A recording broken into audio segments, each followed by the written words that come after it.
Listo, volviendo a la Tierra. Muy bien, Wilson, bienvenido. Bienvenido a la Tierra. Bienvenido a la Tierra, Bienvenido al mundo. a la Tierra de los vivientes. Ya, Pastor, le escribo un mensaje, ¿no? Entonces, yo entré prácticamente a las 7:40. ya, Sí. ya está bien. En este primer momento los que han venido, pues lo vamos a poner presente. Sí, La próxima semana sí empezamos a todos. Llegan tarde, ya, normal. tardanza. Sí, Ya, sí. Sí, sí, está bien, pastor, no se preocupe. entonces por esta vez vamos a hacerlo así. Ya. Ya, Bien, sí, seguimos entonces. Vamos aquí a trabajar esta parte. Eh, Habíamos hablado de método diacrónico acá, ¿no? Y el método sincrónico, ¿no? El método diacrónico tiene que ver con el tiempo, ¿no? O lo que es a través del tiempo, cómo se va desarrollando el texto. Y lo sincrónico es aquello que es, viene ya es el texto tal como está y a partir de ahí se hace el estudio, ¿no? Entonces son dos miradas, ¿no? Los que hacen el estudio del texto recepto vendría a ser pues, una mirada sincrónica, ¿no? ¿Ya? Donde se busca en la narración y básicamente es de corte literalista. En el diacrónico es más ver el texto mismo, buscar el desarrollo del texto, eh, averiguar si es el texto adecuado o no es el texto adecuado, ¿no? Entonces, ver el contexto histórico, el contexto literario, ¿no? La citación de las fuentes o cómo se originó el texto, todo eso se va dando en el texto diacrónico. Y acá por eso, trabajando ese método diacrónico, hay dos momentos, el método histórico y el método histórico crítico, ¿no? Es lo que está aquí, ¿no? Método histórico crítico y método histórico, ¿no? Entonces, en el método histórico crítico se hace el análisis de la crítica literaria, o sea, se verifica el texto, ¿no? Se trata de eh, ver si ese texto es el correcto o no es el correcto, o el que se acerca por lo menos al original. Y no tenemos un original, pero entonces, ¿cómo es porque podemos nosotros entender que el texto es más cercano? Por la forma en que se desarrolla, ¿no? Su redacción literaria. La crítica de las tradiciones, que también entonces las tradiciones es el peso también, el tradiciones del texto, ¿no? Cómo se va desarrollando el texto, cuál es el feel de ese aspecto, ¿no? El espacio, el campo que tiene en este aspecto las tradiciones textuales, ¿no? La Torah, por ejemplo, tiene una tradición, ¿no? Ahí está, por ejemplo, la tradición deuteronomista o la sacerdotal, ¿no? Que básicamente trabajan, eh, se pone desde la crítica literaria, o sea, para componer cuál es el texto que tenemos. Está la crítica histórica de las formas también, que hoy algunos días no se estudia mucho eso, pero ahí está, es la crítica de las formas, ¿no? Que van trabajándose, vamos a mirar algunos detalles de eso. Después está la crítica histórica de la redacción, ¿no? De la composición. Creo que en algo de eso lo analizamos en un momento cuando hablamos acerca del interperiodo, ¿no? En el interperiodo estamos hablando de el desarrollo del Antiguo Testamento en esa etapa, ¿no? ¿No? Esto sería, por ejemplo, el aspecto de la redacción. El método histórico más bien tendría con el contexto histórico, el contexto redaccional, el acercamiento arqueológico e histórico, o sea, hay que ver también qué dice la arqueología con respecto a eso, dice la historia, si hay otros elementos externos al texto que nos permitan mirar o corroborar esos aspectos. Las religiones comparadas también para comparar algunos aspectos, por ejemplo, el asunto de Persia y algunas tendencias míticas digamos, religiosas que se trajeron de ese mundo hacia el mundo judío ya cuando se viene de la cautividad, Pastor ¿no? Sánchez, disculpe, ¿lo puede Sí, maximizar? ya. Y luego está también el acercamiento teológico, que ya es otra perspectiva. Cuando habla de lo teológico es entonces sacar la reflexión, la conclusión adecuada del texto, ¿no? ¿Ya? Y qué nos dice el texto teológicamente hablando, ¿no? Ya que ese es otro acercamiento, ¿no? La teología es el acercamiento que básicamente es el que más hemos planteado, ¿no? Eh, pero que no es el único, ¿no? No es el único. O sea, la teología es mi interpretación del texto con respecto a la revelación, ¿ya? Y cuál es la participación de Dios en esa revelación, en esa palabra, ¿no? ¿Qué concepto me da? ¿Qué perspectiva me da? ¿No? Para fundamentar, ¿ya? Aquí entonces vamos a mirar este aspecto. Acercamiento del texto bíblico, dos elementos. La sincronía, que es con el tiempo, o sea, es trabajo del texto como lo tengo a la mano, que hemos dicho, es el texto recepto, por ejemplo, es el texto o la vulgata, vamos a decir, ¿no? El texto a la mano, es el texto que se tiene de base, ¿no? En cambio, la sincronía es un estudio horizontal o descriptivo, donde se considera el estado de una lengua en un momento dado, sin tener en cuenta el factor temporal, ¿no? Entonces, ahí vamos a mirar también el problema de por qué decimos que un texto o un libro viene a ser de una etapa X, porque esa etapa X me está dando a entender, este, o el texto me está dando a entender que es de esa etapa por la forma de escribir, por la forma de pensar, por la forma de expresar. ¿M? Por eso decimos, que no puede haber sido. Hay textos, por ejemplo, de Génesis, cuando se habla de Abraham y de los camellos que tenía Abraham. Y se ha descubierto arqueológicamente que los camellos no existían en la época de Abraham. Eso hasta ahora, ¿no? A menos que por ahí alguien descubra que haya restos de camellos más allá del año 2000, ¿no? Pero en la época de Abraham los camellos no habían sido domesticados, por lo menos en esa región, ¿no? Eso es lo que se quiere decir, porque no se han hallado restos acerca de esa realidad, ¿ya? Entonces, eso sugiere que el texto ha sido escrito en forma posterior, no en la época de Abraham, sino después de Abraham. Pero se escribe de Abraham, ¿se da cuenta? ¿Ya? Y así hay algunos detalles. Entonces, que la diaconía es un estudio histórico y evolutivo, y entiende los cambios que suceden en la lengua a lo largo del tiempo. Entonces, uno se va a dar cuenta que el texto del Antiguo Testamento va a desarrollar esas etapas. Quizás el Nuevo no hay mucho, aunque es posible también. Algunas cartas, por ejemplo, de Pablo, se dice que no son de Pablo, se son posteriores. Inclusive algunos describen que es del segundo siglo. ¿Por qué? Por la forma de escritura, ¿no? Por los cambios que se dan ahí, ¿no? Los giros idiomáticos. Entonces eso es lo que me, me sugiere eso. Yo en el castellano no voy a darme cuenta de eso. No se va a dar cuenta uno de eso. Es en el texto original, ahí sí podemos decir, ¿no? Si es o no. Hay muchas palabras, por ejemplo, que no eran paulinas. El caso de por qué se dice que la epístola de Efesios a los Efesios no es de Pablo, dice alguno.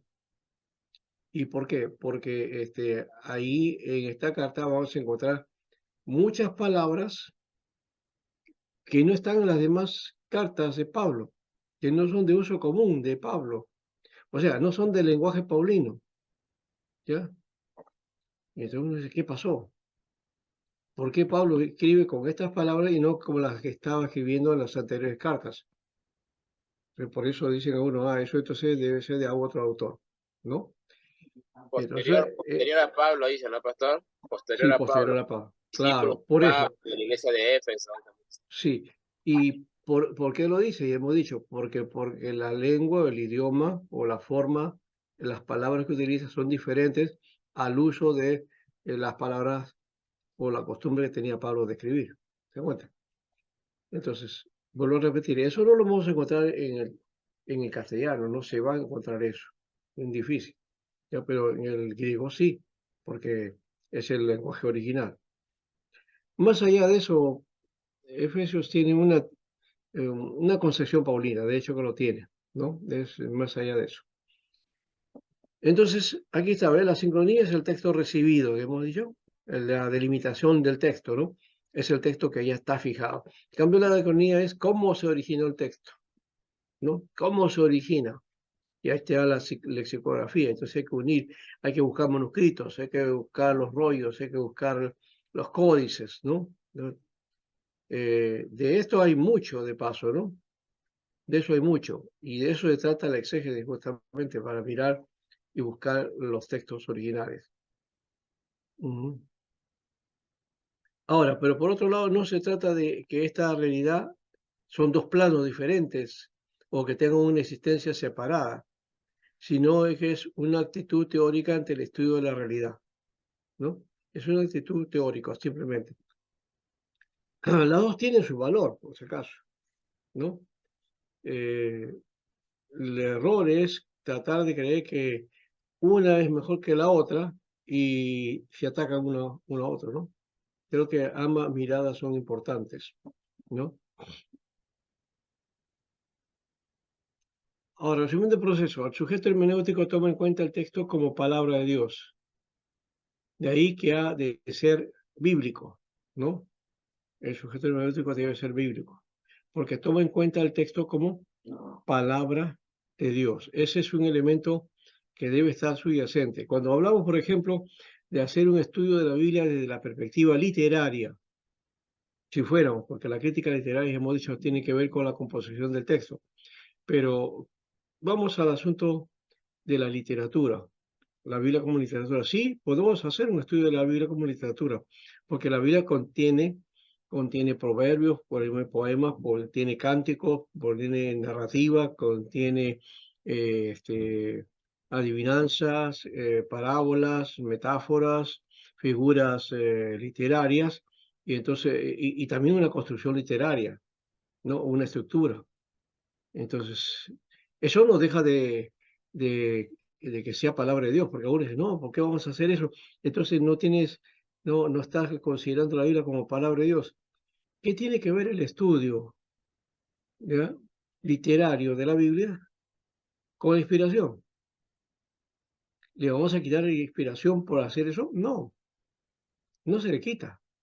No, es que estás haciendo el uso del estudio de la Biblia como si fuera cualquier otro libro. No, porque la categoría de escritura, ¿no? Eso no se pierde. No estamos, digamos, comportándonos o digamos, como, no estamos, digamos, des- por decir así, descuartizando, ¿no? ¿No? Dividiendo la Biblia, como algunos tratan, dicen, no, no, hay que hacerlo literalmente, trabaja literalmente el asunto, pero no, es mucho más que eso. Debe tomar en cuenta una comunidad que no solo está formada por los que están cerca, sino por otros que están alejados por razones geográficas, históricas, sociales, ideológicas, raciales, etcétera. Y yo daría también de tiempo, ¿no? ¿No? Porque es a la vez un estudio comunitario, porque no se puede trabajar el texto de forma individual, lo trabajamos, pero para la comunidad, no es para mí. Esa idea de yo estudio la Biblia individualmente es muy egoísta, ¿ya? No, es para mí, Dios me habla a mí. No, Dios te habla a ti, pero para que comuniques a otro. ¿De qué sirve que Dios te hable a ti cuando no lo compartes a otro? ¿No? O simplemente asumes la exclusividad de lo que Dios me está hablando a mí, ¿no?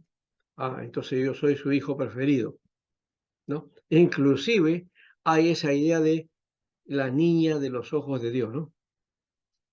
Ese texto que habla de que somos la niña de Dios, la niña de los ojos de Dios, ¿a qué se refería de paso ese texto? A ver,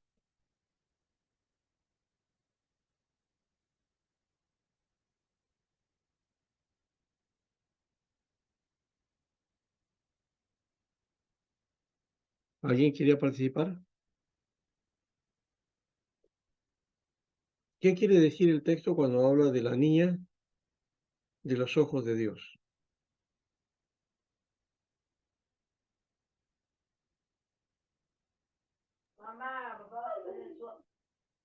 ¿Mm? Mm,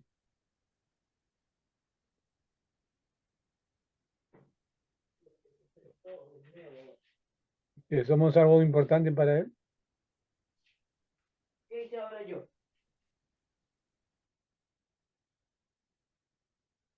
El Salmo 17:8 dice, guárdame como a la niña de tus ojos, escóndeme bajo la sombra de tus alas. Como protección, algo parecido, cuidado. ¿Ya? ¿Ya? El Proverbio 7:2 dice, guarda mis mandamientos y vivirás, y en mi ley como las niñas de tus ojos. Nos manda a nosotros a guardar la ley, ¿no? Como la niña de tus ojos, dice. No obedecer. Ujú. Claro. Varias veces aparece esa idea de niña de los ojos. En Zacarías 2:8 dice, porque así ha dicho Jehová de los ejércitos, tras la gloria me enviaré a él a las naciones que se os despojaron, porque el que os toca, toca a la niña de sus ojos, ¿sí? Toca a la niña de su ojo, del ojo de Dios, ¿no? Tocas elegido. Claro, pero ¿qué cosa significa esa frase? La niña de los ojos de Dios. La niña de tus ojos. La Así niña como de tus Jesús María ojos, ¿no? Romero. Es la pupila del ojo, ¿no, pastor? Claro, es la pupila es la niña. El A eso se está, discípulo. sí, a eso se Discípulo. está refiriendo. Pero ¿sabe cuál es la forma en que popularmente lo interpretan los hermanos?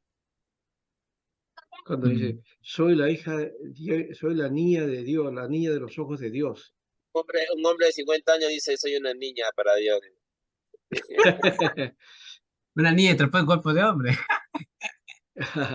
No, En pleno claro, adulto. Allá, no se está refiriendo a eso, pero está allá, hablando allá. de Una que niña. es como a ver, voy a explicar un poco más. Hay una canción que creo que no sé si lo compuso este señor, pero lo cantaba, ¿no? Jesús María Romero. No.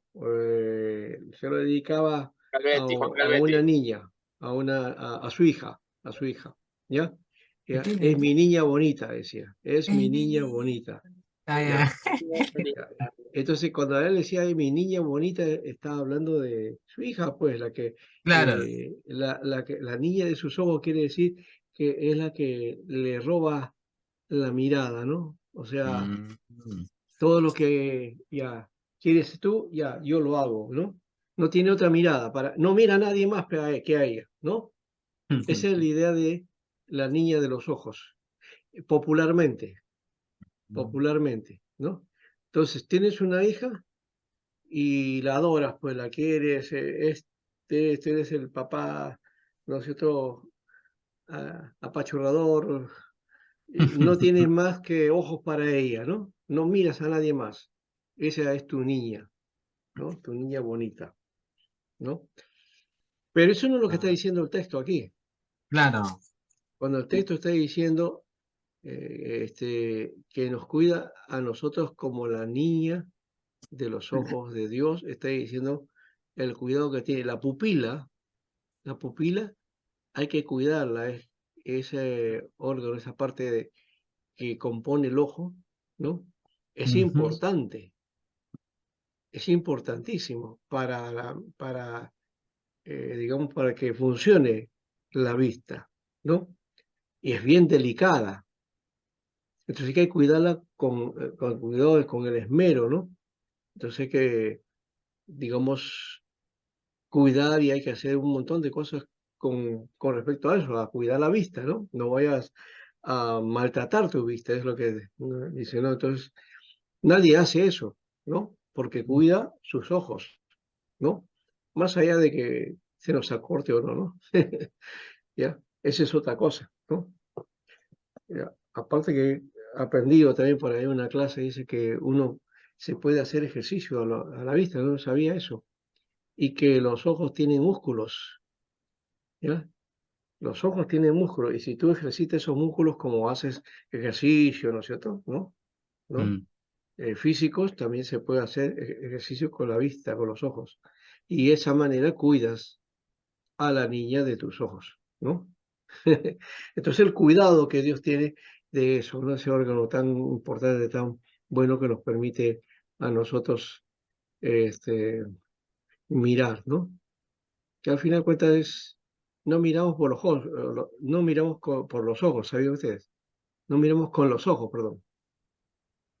¿Saben con qué miramos? Con la vista. No, la vista la vista es el conjunto de los ojos. Claro. Ah, ¿Ya? miramos. Miramos con la niña y con la iris. No, tampoco. La pupila. Con la No, pupila, con o la sea, pupila. Retina. y los ojos son el conducto que lleva la luz, ¿no? La luz del El cerebro. exterior. Como el Es como reflector. una cámara, es como una cámara, ¿no? Mira, Pero esa cámara está conectada, ¿no? Está conectada a unos diodos hacia adentro, ¿no? hacia Y la de adentro mente. se hace la configuración de lo que vemos. El cerebro, bueno. Ah, miramos con el cerebro. Nosotros vemos con el cerebro, no vemos con los ojos, De con el cerebro. matemática, el cerebro, pues, los nervios. El cerebro, o sea, de aquí leía de todas las conexiones, le da contacto ya para el cerebro y entonces el cerebro lo que hace, ¿qué cosa? Codificar aquello que le ha recibido de la camarita que son los ojos, Su ¿no? cámara está apagada para estar hace rato. La Sí, vista es sí, una cámara y tu cerebro es como una reproducción. Que tú ya estás exacto. grabando, está ahí como Reproduce, claro, exacto. Reproduce la señal que le emiten los ojos. Eso está relacionado así, qué hermoso, ¿no? Dios ha hecho de esa manera nuestra... Entonces te apago o sea, si cierro mis ojos ya no reproduce nada, solo escucho. Claro, no, pues no reproduce nada solamente audio porque nomás. Audio. ha cerrado tu cámara, ¿no? Algo tu cara. Y ya sabes cuando te dicen, prende tu cámara. Dice, "No, sí, la tengo prendida, mis ojos están prendidos. No, mentira. Ahora, si Ah, quieres una cámara, un domo y uno normal, ya enfoca nomás. Lentes, lentes. Ahí viene el otro problema de los lentes, dice, ¿no? Pero bueno, ya no voy a hablar de ese asunto, de unas clases muy bonitas sobre esto y la forma de poder ver mejor y tener mejor visión. Y yo estoy tratando de hacer esto también. Ya puedo ver ahora sin necesidad de lentes ahora, ¿no? Y lo estoy utilizando porque ya, bueno, por la costumbre. Bueno, nos habíamos entonces quedado aquí, ¿no? La niña y los ojos de Dios, ¿no? Eh, por otro lado, se caracteriza por la dependencia del Espíritu Santo. Eso es importante. claro, Necesitamos también depender, o sea, nunca el estudio de la Biblia solamente es mental, ¿no? O racional, como uno dice, no, ay, no, eso es la parte que te esfuerzo, entonces eso no es eso solamente es humano. No, tiene que ser espiritual. Por eso que algunos dicen que lo espiritual no necesitas estudiar. Falso. El estudio necesita ser guiado por el Espíritu Santo. Por eso él dice que él te enseñará y te guiará a toda verdad, ¿no? claro. La instrucción, el estudio es fundamental en el estudio de la Biblia y la Escritura nos dice eso. Instruye al niño en su camino. Nos dice que medites, que reflexiones, que memorice la palabra, que esté día a día, en cada momento. Entonces está hablando de estudiar, ¿no? Dice, escudriñad las escrituras, dice, estudien las escrituras, investiguen. Otro es necesario tomar en cuenta el contexto de la escritura y el contexto al que se aplica o de aquel que está leyendo. Ya lo dije, pero hay que repetirlo. La idea es que tomar en cuenta el contexto de la escritura, en qué contexto se desarrolla esa palabra, ¿no? O lo que Dios me está hablando. Y eso que yo estoy recibiendo, en qué momento lo estoy recibiendo, ¿no? ¿Cuál es la situación que yo estoy viviendo y que me hace entender el texto de una manera, ¿no? Hay formas de interpretar, por eso no hay una sola interpretación. La única sola interpretación sería la que quiso decir el Señor a los destinatarios originales, a esos que el texto estaba hablando directamente, ¿ya? Y eso ya pasó, y está en el texto, y podemos acercarnos a eso, pero luego el texto sigue hablándonos, y sigue hablando diferentes contextos, se va adecuando a diferentes contextos, ¿ya? Y nosotros lo recibimos de acuerdo a la vivencia que estamos teniendo, ¿no? Por ejemplo, el énfasis que hacemos al nuevo nacimiento nosotros, ¿no? ¿No? Eso porque dice Juan 3, dice ese nuevo nacimiento. Pero le hemos hecho mucho énfasis a eso, ¿no? A la nueva vida en Cristo. O el concepto de nueva criatura, que, que mucho lo desarrollamos, ¿no? Debemos ser nueva criatura, ¿no? El que nace en Cristo es una nueva criatura. Pero el concepto en la Biblia no es ese concepto que nosotros hemos trabajado, es la interpretación que utilizamos del texto y que digamos nos hace entender mejor aquí bajo nuestro contexto. Pero el contexto en la Biblia está hablando del reino de Dios, está hablando de creación, de una nueva dimensión de vida, ¿no? Así que de modo que si alguno está en Cristo es nueva creación, ¿ya? Nueva criatura lo asumes a lo individual. En cambio, ser nueva creación tiene que ver con comunidad, ¿ya? Y con una institución que es el reino, porque está asociado a eso, ¿no?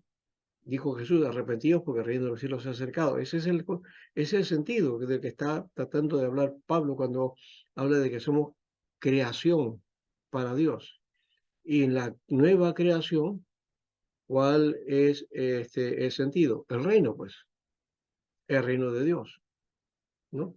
Y ahí encaja de paso reino de Dios y creación es eso que se hizo popular en la pandemia y que todavía sigue en algunos lugares diciendo, ¿no? El gobierno mundial. Que algunos dicen, ese gobierno mundial es del anticristo, ¿no? Del demonio, el diablo, el Fondo Monetario, que no sé qué más. Ellos son los que están proponiendo el gobierno mundial, ¿no? Unificación del mundo. Pero quien vino a unir al mundo y hacer el gobierno mundial fue Jesús. Arrepentido porque el reino de Dios se ha acercado. Ese es el verdadero reino mundial del que debemos predicar. Pero otros predican un gobierno paralelo, o un gobierno universal humano, ¿no? Que eso se está levantando, dice. Pero hace 2000 años se levantó el reino de Dios. Y ese es el mensaje que tenemos que aplicar los creyentes. ¿Ya? Ese es el único y verdadero gobierno mundial, no hay otro. ¿Ya? Lo otro es imitación o cualquier cosa que no va a proceder, nunca va a funcionar eso. ¿Ya?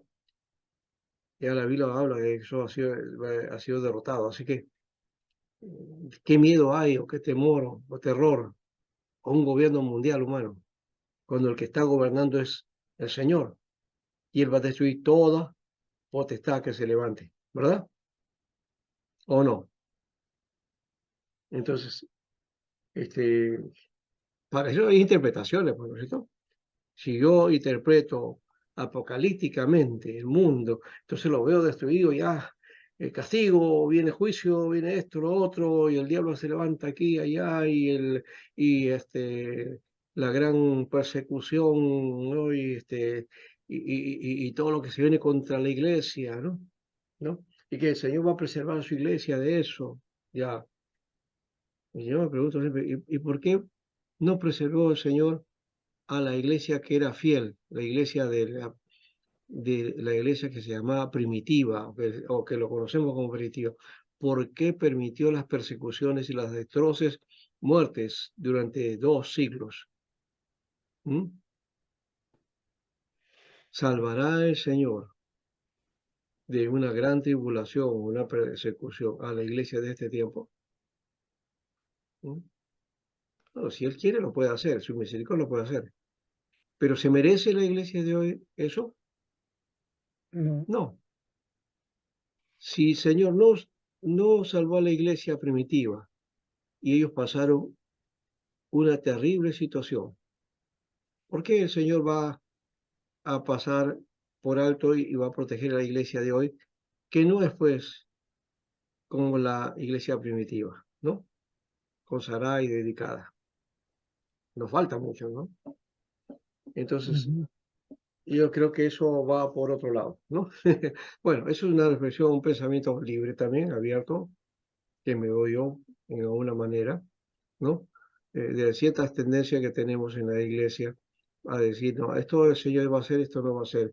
Como somos su iglesia, el Señor va a proteger. Sí, a su iglesia el Señor lo va a proteger, pero no necesariamente va a tener la iglesia la protección total de parte de Dios en una circunstancia particular, ¿no? Entonces, si fuera así, entonces, ¿por qué no protegió a la iglesia en China?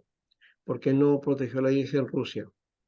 ¿Por qué no la protegió también como vimos en la iglesia primitiva o en la Edad Media? ¿No? ¿Por qué no protegió el Señor a los precursores que dieron su vida, ¿no? O que a los que mataron persiguiéndolos como herejes, ¿no? Porque el Señor no nos protegió. Sí, ellos estaban levantando la Biblia como palabra de Dios, ¿no? Entonces hay que ver que no se encaja siempre, no encaja ciertas situaciones, ¿no? Ahora, es necesario también tomar en cuenta el contexto de la escritura y el contexto al que se aplica del que está leyendo, ¿no? De aquel que está leyendo. Ya. El estudio supone un propósito, ¿no? Y este propósito es confrontar a hombres y mujeres para la salvación, ¿no? Así que por eso es una empresa misionera también, ¿no? Es una empresa misionera, ¿no? Es levantar el texto, pero siempre teniendo en cuenta eso, la misión que Dios nos ha dado, ¿no? Interpretar la Biblia es una empresa comunitaria, ya creo que también lo hemos dicho. Es en dependencia del Espíritu Santo y tomando en cuenta el contexto y con un objetivo misionero. Ese es el resumen del pensamiento que hemos trabajado, ¿no? ¿Ya? Ahora, esto exige también 3 cosas más, ¿no? Y una doble ubicación, ¿no? Leerla desde afuera, es decir, estamos fuera del texto, pero nos acercamos al texto. Nos acercamos, no podemos meternos, nos acercamos nomás.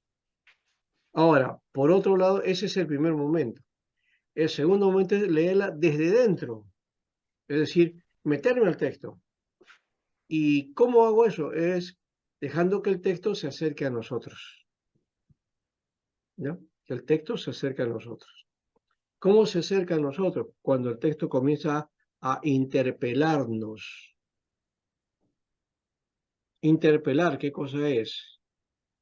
Poner, ¿qué cosa? En confrontación a una persona, ¿no? Y hacerle las preguntas pertinentes para que responda, ¿no? Y en esa interpelación veremos si aprueba o no aprueba, ¿verdad? Ahora, debemos también permitir que el texto nos lea a nosotros, que el texto nos confronte. ¿Y para qué queremos que el texto nos confronte? Para conversión.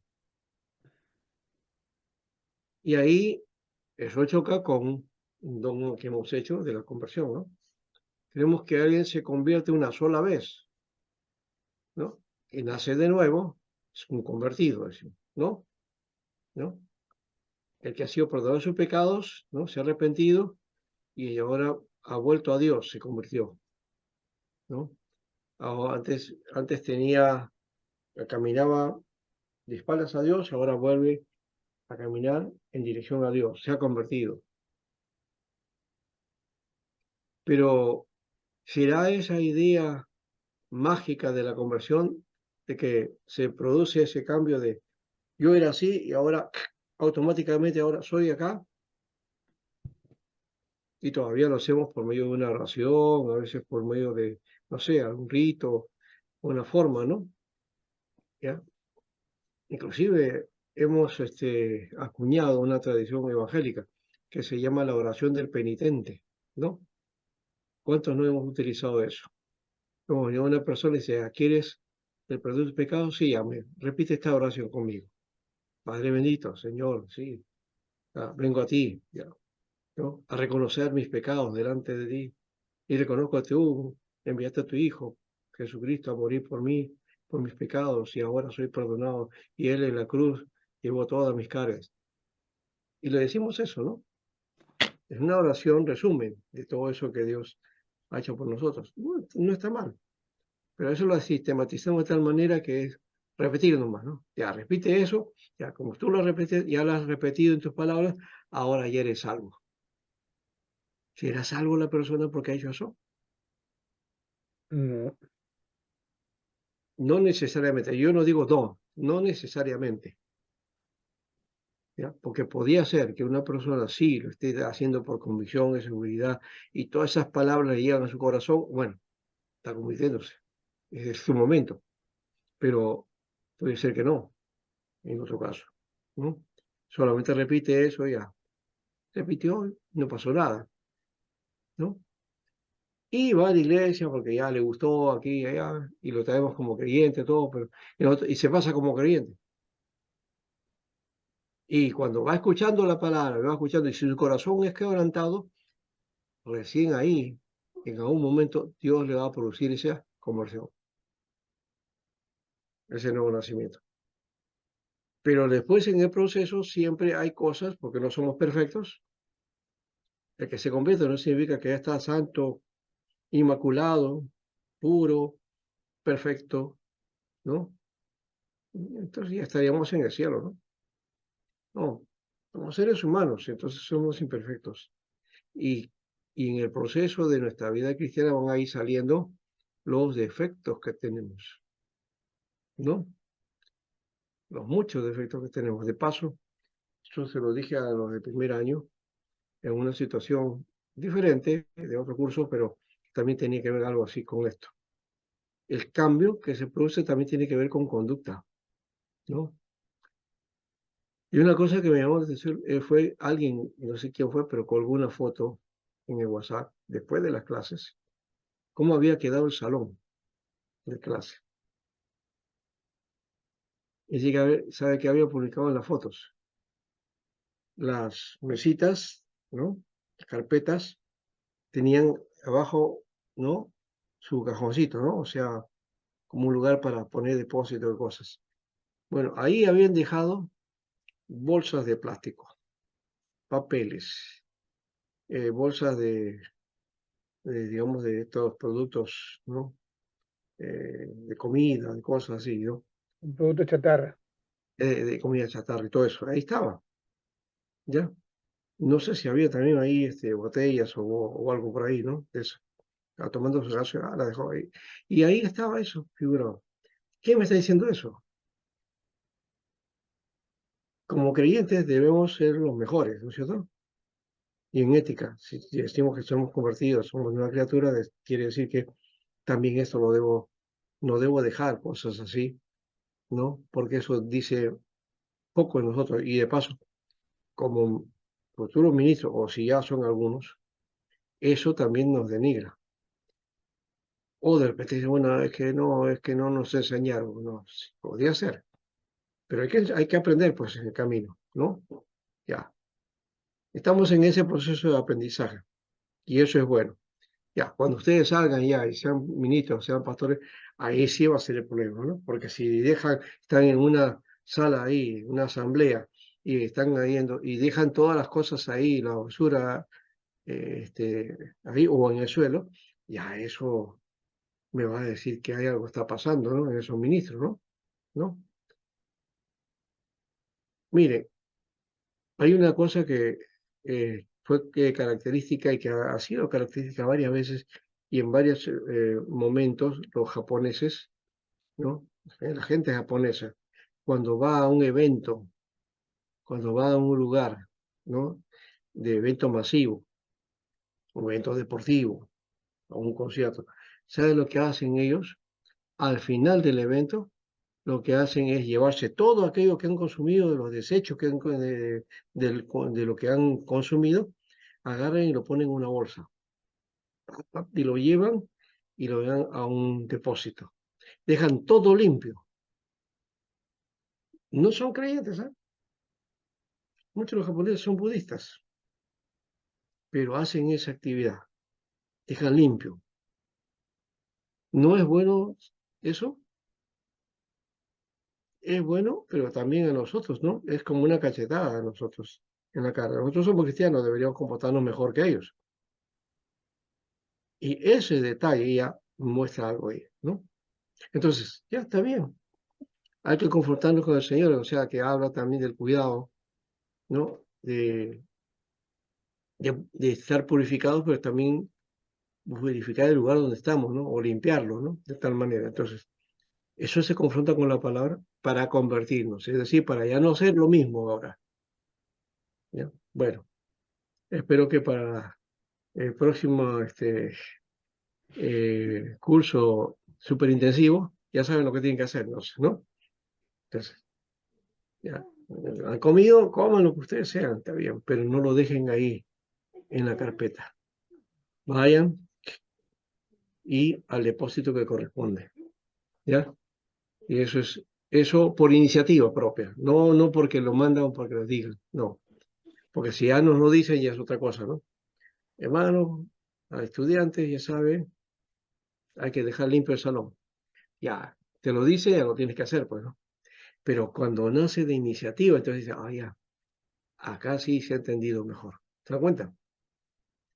O sea, la conversión tiene que ver con eso, con mejor entendimiento para cambiar de actitud y corregirnos si hacemos algo que no está correcto.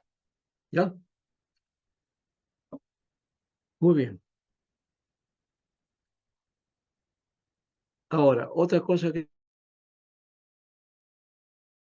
también tenemos que ver ya con la práctica de texto y es el análisis del texto. Lo primero es la delimitación del texto. O sea, ¿cómo delimito el texto? O sea, ¿hasta dónde, cuándo comienza un texto y cuándo termina? ¿No? Que no es lo mismo que cómo está dividido la Biblia, especialmente en la versión de Reina Valera 60, ¿no? Que le pone un título inclusive, ¿no? A esas divisiones. Esas divisiones se han hecho así, pero no han sido exactamente analizadas con una delimitación textual adecuada, porque esas divisiones a veces no concuerdan, ¿no? Y no concuerdan porque inclusive hasta los versículos también que se han puesto, los numeritos, a veces no calzan bien en el pensamiento, ¿no? ¿No? Pero ya está hecho así, pues. Bueno, dos, análisis de estructura, cómo es la estructura del pensamiento del texto. El otro es el análisis narrativo, ¿no? ¿Quiénes son los actores, ¿no? Cuando hablamos de los actores o los actantes, son los que intervienen en el relato, ¿no? ¿No? ¿Quiénes son los que hacen el papel principal? ¿Quiénes son los papeles secundarios? ¿Cuál es cómo llaman, el guión, ¿no? ¿No? El guión que tienen, ¿no? ¿Cuál es la forma que se va desarrollando, ¿no? 4, la perícopa. La perícopa es esa delimitación, o sea, la delimitación tiene que ver con el trozo, o perícopa, ¿no?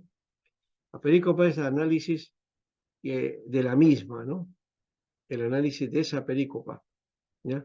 De forma semántica, o sea, mirando cómo se usan las palabras, ¿no? ¿No? Y en forma sintáctica, el orden de las palabras, cómo aparece, ¿no? Ahí es buscar palabras, ¿no? Las frases que la acompañan y todo eso, ¿no? Y quinto es la reunión de dos o más perícopas, ¿no? ¿Ya? Que van juntas, en este caso se ha unido Juan 7:8 con Mateo 5:7, ya para concordar, a ver qué cosa encontramos ahí en estas perícopas que se han unido, ¿no? Entonces, ese por lo menos el aspecto que tenemos aquí en el trabajo. Ahora vamos a hacer más bien una pauta y poder hacernos la pregunta. Y antes de eso, mira si se ha entendido esto o no se ha entendido, ¿no? Eh, Vamos a hacer eh, después un trabajo sobre esto, ¿ya? Acá está la determinar la estructura literaria del pasaje, eso ya vamos a verlo después, ¿ya? Pero antes de trabajar este aspecto, vamos a trabajar el asunto de que cómo podemos nosotros hacer el análisis tanto del antiguo como del nuevo, porque es diferente. Entonces, desde esa perspectiva vamos a ver la naturaleza que tiene el Antiguo Testamento y cuál es la naturaleza y los fines que tiene el Nuevo Testamento, ¿ya? Muy bien. ¿Alguna pregunta? No entendí bien de la perícopa, pastor. Ya, perícopa, como digo, es un trozo del texto, un pasaje del texto de un libro, ¿no? Eh, es ese texto delimitado, digamos así, ¿no? Un texto delimitado es ese texto que comienza y termina, ¿no? Ya, Un trozo, una película empieza y termina. ¿Qué cosa quiere decir? Es que me está contando un evento, una una idea, narración, una una idea. situación, una idea, ¿no? Ya. Desde dónde viene y hasta dónde llega el punto, ¿no? Final o la terminación, ¿ya? Por lo menos así está hecho el texto en las narraciones especialmente, ¿no? Tiene que ver con este lugar, por ejemplo, o el tiempo, ¿no? O personas, ¿ya? Y luego, cuando ya termina, se ve una palabra que comunica o como un puente y luego aparece otra narración o otro evento donde ya son otras personas o las mismas personas pero en otro espacio, Otro en otra contexto. situación, ¿no? Mm. Entonces a eso se refiere entonces como Peri- texto delimitado o perícopa. ¿Bien? Que la delimitación de paso no es un texto que yo limito porque a mí me gustó aquí y acá lo termino, no. Este, el origen, el inicio y el final lo establece el mismo texto. El pensamiento del autor lo establece, no nosotros. Nosotros lo que hacemos es descubrir, ¿no? Esa forma de escribir del autor.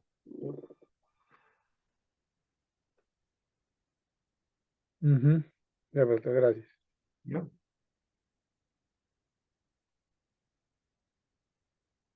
Ya, yo creo que es Efesios 2:5 al 11 el que está ahí. Voy a revisar ese aspecto, pero vamos a trabajar en su momento un texto, ¿ya? Yo les voy a indicar y entonces vamos a trabajar de esa manera, ¿ya?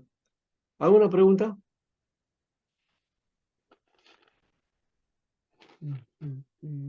Ya el hermano habló de la perícopa o preguntó sobre eso, ¿se ha entendido? ¿Ya?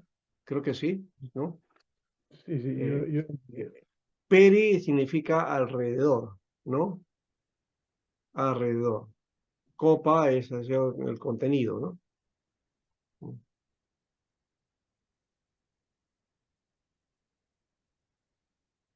Ya es una palabrita que muy poco utilizamos nosotros, pero sí vamos a encontrar en muchos libros de estudio bíblico serio, ¿ya? Especialmente en los libros de Biblioteca de Autor Cristiano, de Edición Cristiandad, de Verbo Divino, ahí vamos a encontrar mucho esa palabra perícopa. Y también en algunos textos de CLIE también, ¿ya? También lo van a encontrar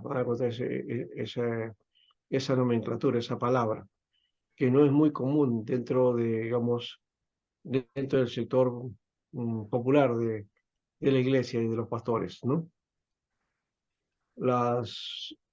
Digamos, los nuevos seminarios e institutos que van desarrollando ahora ya tienen, digamos, esa oportunidad de ser formados con aquellas cosas que antes era vedada, ¿no? Pero que no sirve para el ministerio, para tarea, para estudiar la Biblia y todo eso, ¿no? Sirve mucho, ¿no? Muy bien.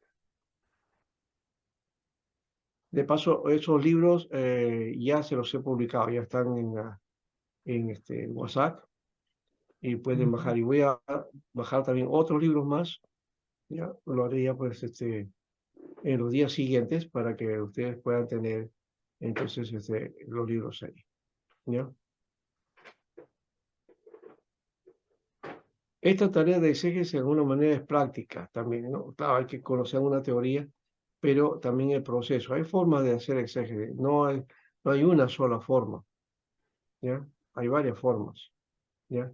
Pero sí te da por lo menos los parámetros básicos para poder hacer la exégesis respectiva, ¿no?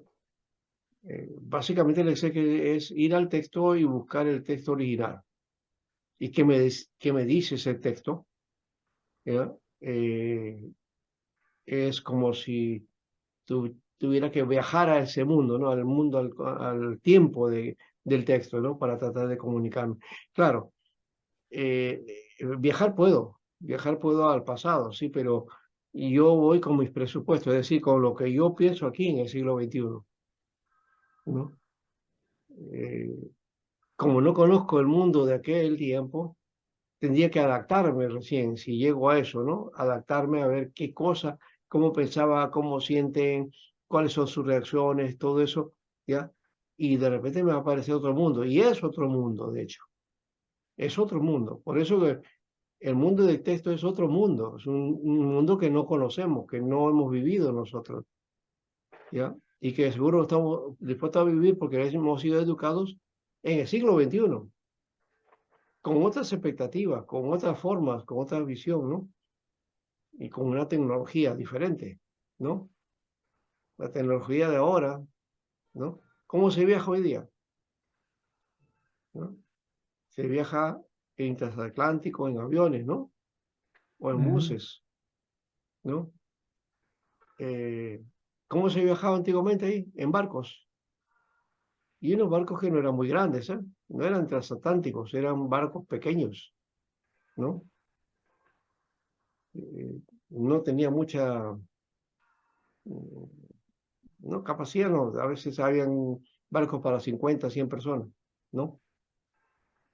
Ya. Pero ese era el medio, ¿no? El transporte antiguo, en el mundo antiguo era el transporte marítimo. Se aprovechaba los mares, ¿no? Para viajar de un lado a otro.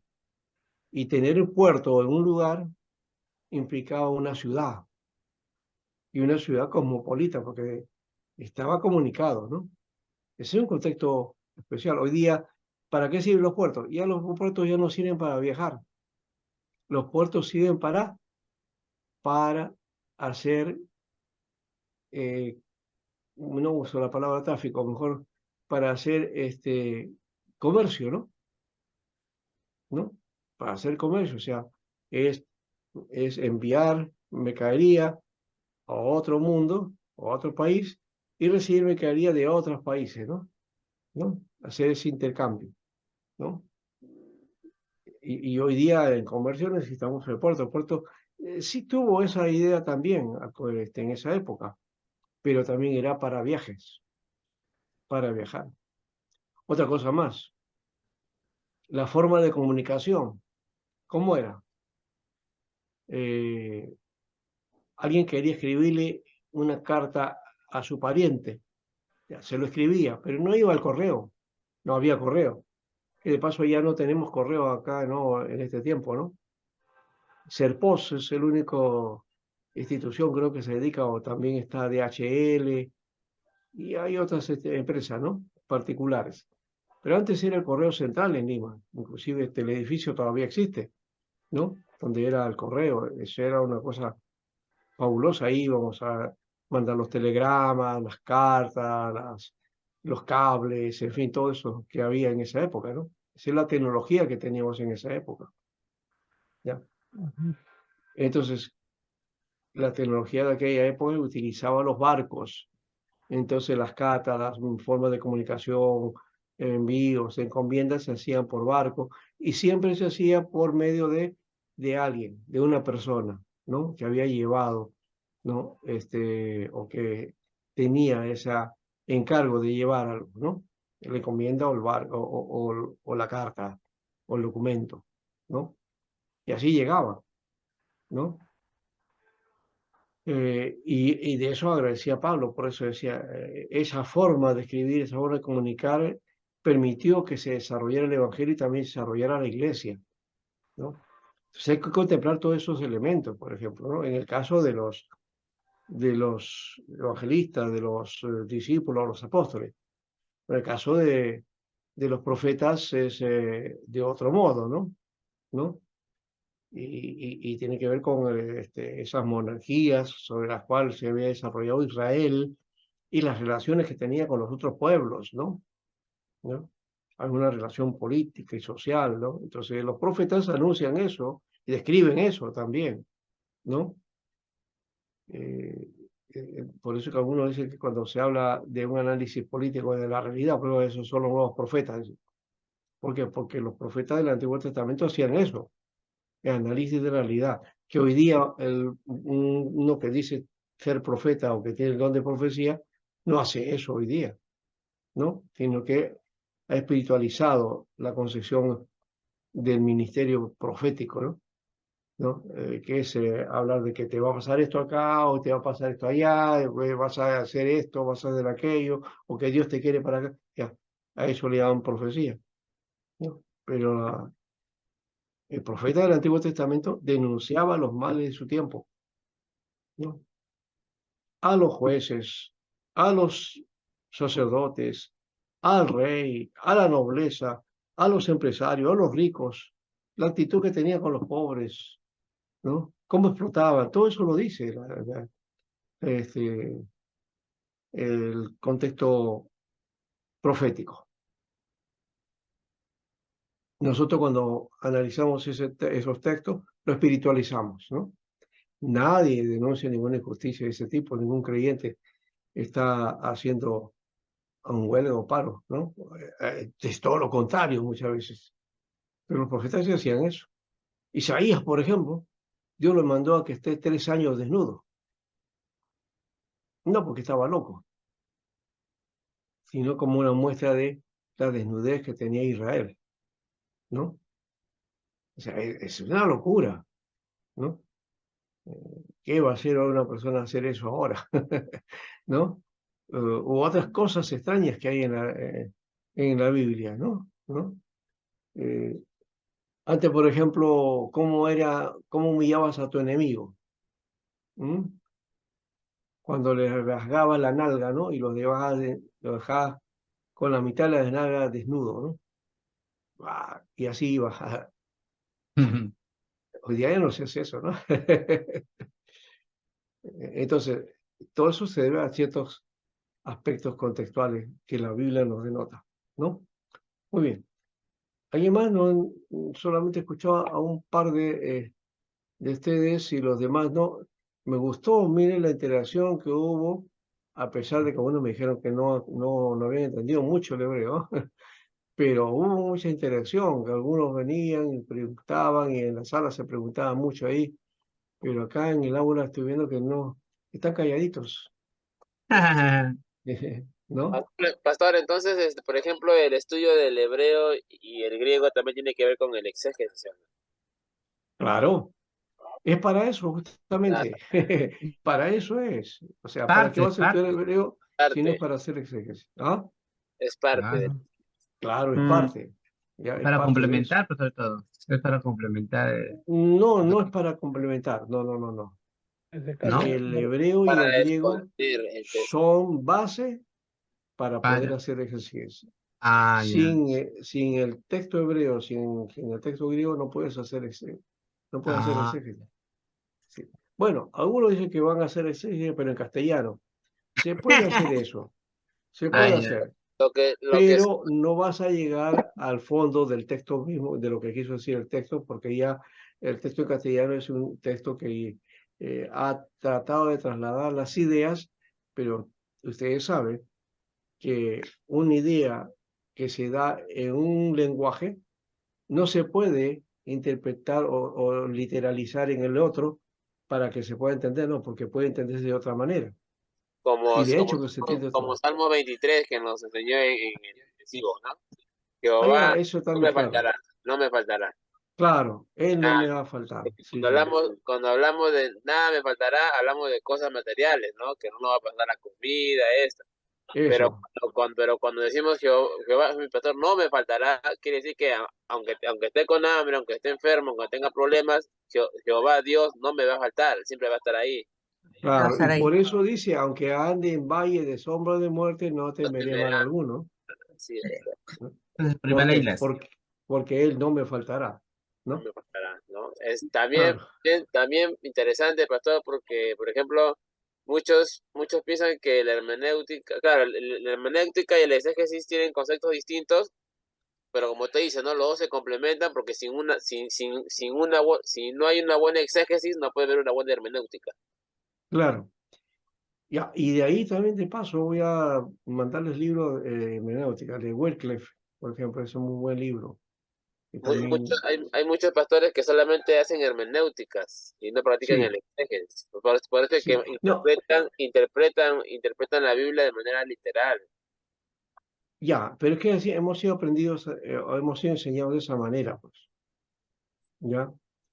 Entonces, si tú te quedas con ese tipo de enseñanza, pero no vas hacia lo que hay o que, digamos, vas avanzando, eso va a ser siempre lo que vas a poner como tu último recurso, ¿no? Pero si sabes que hay otras metas y otras formas de poder avanzar y avanzar para poder ser mucho más concretos en el texto y llegar al texto en su forma original o en su pensamiento original lo más cercano posible, porque no vamos a llegar de todo, O sea, es imposible. nos vamos a acercar, pero Sí, nos no, podemos acercar, ¿ya? Pero no 100%, es imposible, ¿ya? Es como si una persona del pasado viniera a este tiempo y ve todo lo que hay, ¿qué cosa haría? Se asombraría, ¿no? Se asombraría hasta eh, tuviera temor y hasta terror en algunos momentos, ¿no? Porque hay cosas que pues no existieron en su época, ¿no? y Y nosotros y eso si también, fuéramos ¿ah? y eso también es interesante, pastor, porque como también una ocasión también usted nos enseñó, hay textos en la Biblia que es específicamente, por ejemplo, para el pueblo de Israel. O sea, es Sí, para sí, ellos, está escrito para ellos, ¿no? Pero a veces nosotros lo interpretamos, se hace una hermenéutica y lo pasan a lo actual, ¿no? Pero el exégesis dice que es para, ¿no? Para el contexto antiguo, ¿no? De ese tiempo. claro, claro. Lo que el autor No, quería transmitir. sí, o sea, el texto que es para Israel también nos puede hablar a nosotros, pero ya como en un segundo momento, ¿no? En nuestras situaciones y en nuestro contexto, ¿no? En nuestras situaciones. Pero originalmente el texto te está hablando y creo que el Antiguo Testamento es eso. El Mm, Antiguo Testamento no está hablando a todos los hombres, está hablando para Israel y para las naciones que estaban alrededor de Israel, de paso, ¿no? Ya, mm. ya. Pero no está contemplando nuestro mundo. Ahora, nosotros lo trasladamos a nuestro mundo, pero tenemos que mirar qué cosas habían, qué particularidades había en ese mundo que se repiten hoy día, ¿no? Y que esa palabra sirve para nosotros y para tratar de corregir esas situaciones, ¿no? Como por ejemplo, hay profecías de los profetas, ¿no? Que ya en su Ya, momento se cumplieron, ¿no? Pero a veces sí, también una mala hermenéutica lo interpreta para la actualidad. sí. Es que la hermenéutica implica interpretación, interpretar, y se puede interpretar en diferentes contextos. Pero la misma Biblia inclusive tiene eso, ¿no? A eso se le conoce como ¿qué? Como lectura, lectura y relectura, ¿no? Por ejemplo, el caso de Mateo, cuando Mateo hace referencia a Isaías, ¿no? A Isaías 7:14, ¿no? Ya, porque un niño no sé nacido, bueno, y dice después será llamado Emmanuel, ¿no? Dios con nosotros. Ya, y la Virgen dará luz y no, y todo eso. Eso es, Isaías lo está diciendo en un contexto, en el contexto de rey Acaz. E Isaías está hablando del hijo que va a tener con su esposa, una joven, ¿no? El capítulo 8 describe eso. Me llegué a la profetisa y dice, y tuvo un hijo con ella. Ese hijo es el que va a ser de señal para Acaz. De eso está hablando, habló esa profecía. Y Mateo hace un exégesis con una hermenéutica. O sea, Mateo lo que hace es una reinterpretación o una hermenéutica, es una hermenéutica, o sea, lo actualiza, En su presente. ¿ya? En su presente, ¿ya? Y hace una relectura de lo que Isaías había hecho, ¿ya? Y nos deja ahí el texto, ¿ya? Y lo toma como un texto de profecía, ¿ya? Que el profeta dijo esto, o sea, que el sentido que tenía, no, y nosotros analizando ahora el estudio decimos así, Isaías entonces está hablando para su tiempo, pero esa profecía también tuvo una proyección hacia adelante, hacia el futuro, y que se cumple en Jesús, ¿no? Y Mateo lo afirma así, Claro, a través de Mateo. a través de Mateo. Pero si Mateo no hubiera dicho eso, no hubiéramos entendido nunca a Isaías con respecto a eso, simplemente lo hubiéramos dejado a Isaías con su señal de su hijo, era señal para Acaz sobre la invasión a Siria, ¿no? Entonces, ahí ya nos habla de ese doble sentido, que la misma Biblia lo describe, ¿eh? Igual está en Habacuc 2:4, ¿no? ¿No? El justo por la fe vivirá, que hace que lo pone Pablo en Romanos, ¿no? 1:16 y 17, ¿no? Entonces ahí está. ¿Ya? El justo por su fe vivirá. Y Habacuc estaba hablando del pacto y la fidelidad al pacto, ¿no? Y que ese pacto es de Dios, ¿no? Entonces, ya, el pacto que Dios ha hecho con su pueblo, y Dios va a ser fiel a eso. Y Pablo lo describe, pero de términos del Evangelio, ¿no? El pacto en Jesucristo. Eso es lo que cambia. Entonces le da una interpretación a ese texto de Habacuc, ¿no? Eso se llama relectura. Muy bien. Con todo esto voy a revisar ahora sí, a ver otro detalle. Vamos a dejar esto por ahora y cómo fue con los que llegaron después o ya se fueron. A ver. Ya no están ya. Allen no vino. Alexis, perdón, no Interesante, vino. pastora. Julio Interesante. Blas, Julio Blas no vino tampoco, ¿no? Mm. Luis Bobadilla tampoco ha llegado. William Cabello, Acá estoy, pastor. sí, ahí está. Está durmiendo. Wilson Natividad, está. Aquí, pastor presente. Natividad, ¿no? No naciste en Navidad, ¿no?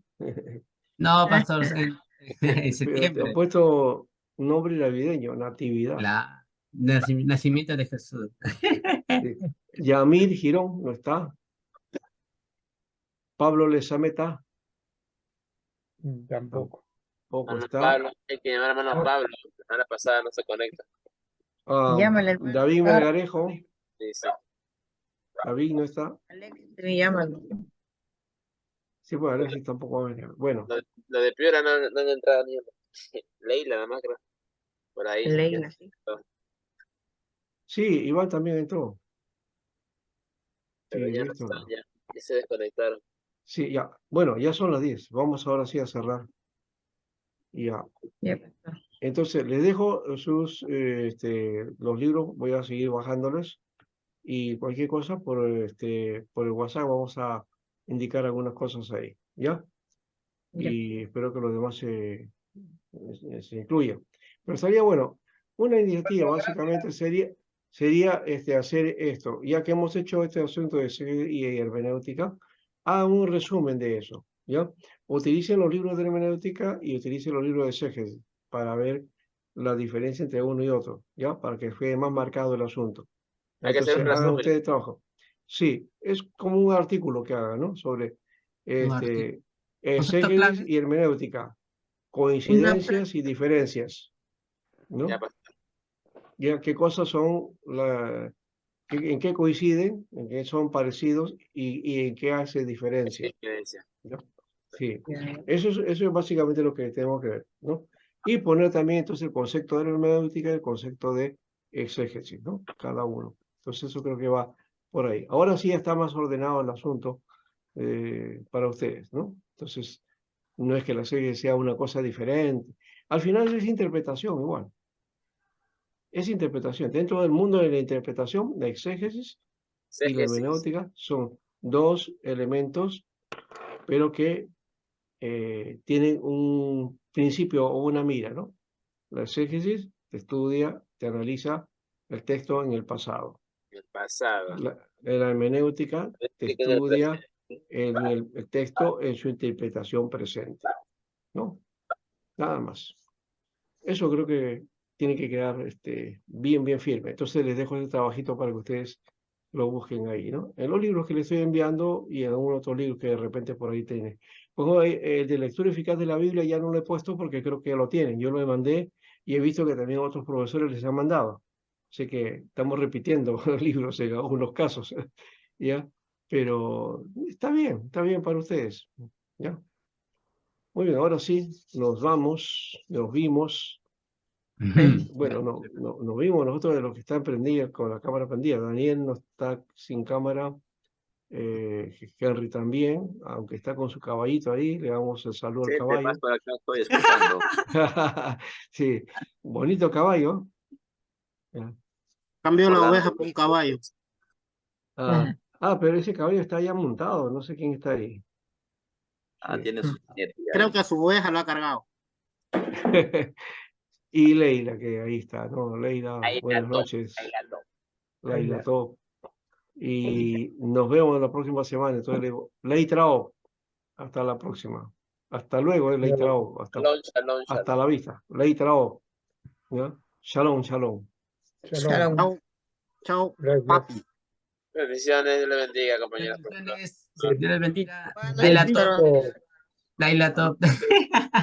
Tenemos tarea para este fin de semana. Noche.